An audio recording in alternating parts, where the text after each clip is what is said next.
ఎన్నికల count down కు సమయం 48 గంటలు మాత్రమే. 5 సంవత్సరాలలో రాష్ట్రాన్ని ధ్వంసం చేశారు.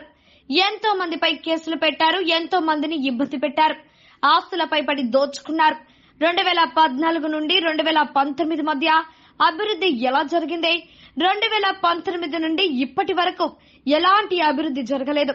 సైకో పాలన పోవాలి, చంద్రబాబు పాలన రావాలి అంటూ ఒంగోలు కూటమి ఎమ్మెల్యే అభ్యర్థి దామచల జనార్దన్ ఓటర్లకు విజ్ఞప్తి చేశారు.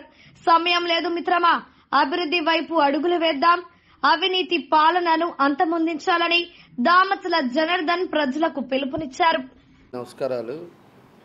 దగ్గర 48 గంటల్లోకి వచ్చాం. సోమవారం జరగబోయే పోలింగ్ సందర్భంగా ఒంగోలు నియోజకవర్గ ప్రజలందరికీ కూడా ఒక విన్నపం. 5 సంవత్సరాలు మనం ఏ విధంగా ఇబ్బందులు పడ్డారో మీరందరూ కూడా చూశారు. కళ్ళకు కట్టినట్టు ఎంతోమందిని ఇబ్బందులు పెట్టారు, కేసులు పెట్టారు, రిమాండ్లకు పంపారు. అదేవిధంగా ఆస్తుల మీదకి పడ్డారు. వ్యాపారస్తులు జోలికి వెళ్ళి వాళ్ళందరూ కూడా బ్లాక్మెయిల్ చేశారు. ఈరోజు ఒక వ్యవస్థ కూడా బాగలేకుండా చేయడం జరిగింది. ఉద్యోగస్తులను ఇబ్బంది పెట్టారు. ఈ వ్యవస్థ పోవాలి అంటే తెలుగుదేశం పార్టీ రావాలి, చంద్రబాబు నాయుడు గారు మళ్ళీ ముఖ్యమంత్రి కావాలి, మన ఒంగోలు అభివృద్ధి కావాలి. ముందు ఒంగోలు కూడా అభివృద్ధి జరగాలి అంటే మనకి 14-19లో ఏ విధంగా జరిగింది, తర్వాత 19-24 దాకా ఏ విధంగా జరిగిందో మీ అందరూ కూడా చూశారు.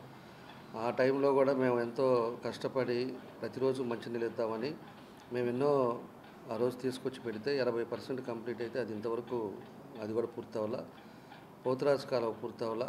అదేవిధంగా మనకి టిట్కో హౌసెస్ కూడా అది కూడా అట్లానే ఆగిపోయింది. ఈరోజు పేద ప్రజలకి అన్ని విధాలుగా కూడా ఇబ్బందులు పడుతూ ఉన్నారు. అందుకని తెలుగుదేశం పార్టీ రావాలి. అండర్గ్రౌండ్ డ్రైనేజ్ సిస్టమ్ కూడా మేము కంప్లీట్ చేస్తాం. ఏదైనా కూడా ఇంకోసారి మీ అందరూ కూడా మంచి మనసుతోటి ఆలోచించి అవకాశం ఇవ్వండి. తప్పకుండా ఏదైతే మిగిలినాయో అవన్నీ కూడా ఈ 5 ఏళ్ళలో కంప్లీట్ చేసి ఒంగోలు రూపురేఖలు ఇంకా మారుస్తాం. ఒంగోలు ప్రజలు సంతోషంగా ఉండే విధంగా అన్నీ ఎక్కడా కూడా పీస్ఫుల్ అట్మాస్ఫియర్ ఉండేటట్టుగా తీసుకొస్తామని చెప్పేసి కూడా మేము తెలియజేస్తా ఉన్నాం. ఏదైనా కూడా ఈరోజు జనసేన కానీ బీజేపీ కానీ అందరూ కూడా కలిసి ఈరోజు ఒక నిర్ణయానికి వచ్చారు అంటే ఈ నియంత పాలన పోవాలి, ఫ్యాక్షనిస్టు పాలన పోవాలి అనేదే ఉద్దేశం. ఈరోజు ఉండే పరిస్థితుల్లో చంద్రబాబు నాయుడు గారు చాలా తెలివిదే అవసరం. అలాంటి నాయకుడు మళ్ళీ ముఖ్యమంత్రి అయితేనే ఈరోజు యువతకు ఉద్యోగాలు కానీ ఇవన్నీ కూడా వచ్చే పరిస్థితులు ఉంటాయి. కాబట్టి మీ అందరూ కూడా ఆలోచించుకొని మాకు అక్కడ పార్లమెంట్కి మాగుంట శ్రీనివాస్ రెడ్డి గారు, ఇటు తెలుగు అసెంబ్లీకి నేను ఇద్దరం పోటీ చేస్తున్నాం. ఇద్దరికి సైకిల్ గుర్తుకేసి మంచి మెజార్టీతో గెలిపించండి. మీకు ఎటువంటి ఇబ్బంది లేకుండా చూసే బాధ్యత మాది. అవినీతి లేని పాలన తీసుకొస్తాం. ఒంగోలులో కూడా ఎవరు కూడా ఇబ్బంది లేకుండా పీస్ఫుల్గా ఉండే విధంగా తీసుకొస్తాం.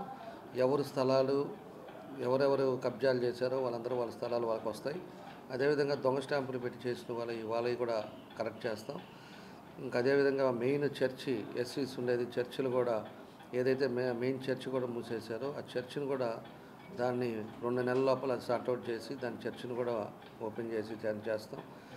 ఇవన్నీ కూడా చేయాలి అంటే మీరందరూ కూడా మంచి మనసుతోటి మాకు సపోర్ట్ చేయండి.